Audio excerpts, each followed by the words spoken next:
Welcome to V news.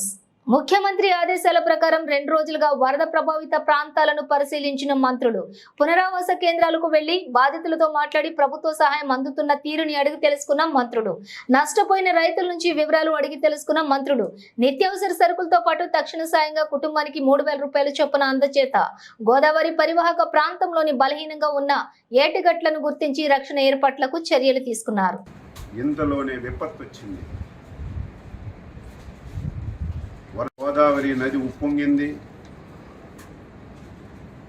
దానివల్ల అటు west Godavari, east గోదావరిలో చాలా ప్రాంతాలు ముంపుకు గురయ్యాయి.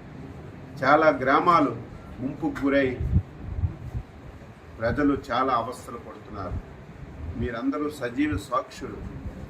గతంలో కూడా మీరు పనిచేశారు. గత 5 సంవత్సరాలు ఎప్పుడైనా ఒక విపత్తు వస్తే, ఎప్పుడైనా వరదలు వస్తే ముఖ్యమంత్రి ఎప్పుడైనా సరే రివ్యూ తీసుకొని అధికార యంత్రాంగానికి అలర్ట్ చేసినటువంటి రోజు ఒక్కటైనా ఉందా? ఆ రోజు 5 సంవత్సరాల్లో ఒక మంత్రి అయినా, ఒక అధికారి అయినా గ్రామాలకు వెళ్ళి పేదవాడికి పలకరించినటువంటి దాఖలాలు ఎక్కడైనా ఉందా?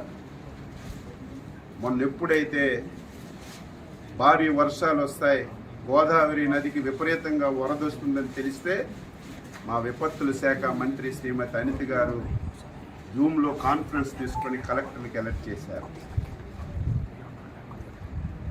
ఏవైతే ముంపు ప్రాంతాలు ఉన్నాయో, ముంపు మండలాలు ఉన్నాయో అధికార యంత్రాంగానికి అప్రమత్తం చేసి ఏ ఒక్క ప్రాణ నష్టం జరగకూడదు, వారందరికీ సురక్షిత ప్రాంతాలకి తరలించడమే కాదు, మీరు చూశారు గతంలో వరదొస్తే తరలించి వారికి బస్తాల్లాగా ఒక స్కూల్లోనో కొట్లోనో పెట్టేయడమే తప్ప ప్రభుత్వాలు చూడక ఆర్తనాదాలు విన్నాం.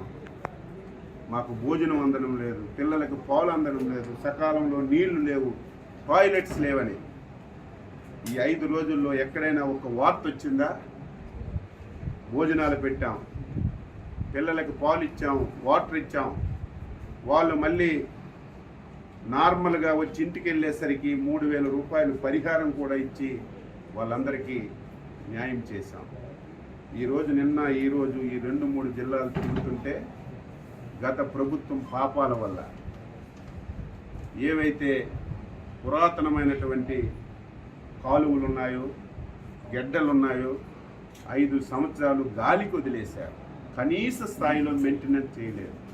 కనీసం ఒక తట్టెడు మట్టి తీసి ఆ కాలువలో ఉన్నటువంటి అడ్డు కూడా తీయకపోవడం వల్ల నిన్న వచ్చినటువంటి వరదలకి ఆ కాలువలు పొంగి వేల ఎకరాలు రైతు పెట్టినటువంటి పంట పూర్తిగా నాశనం అయిపోయింది.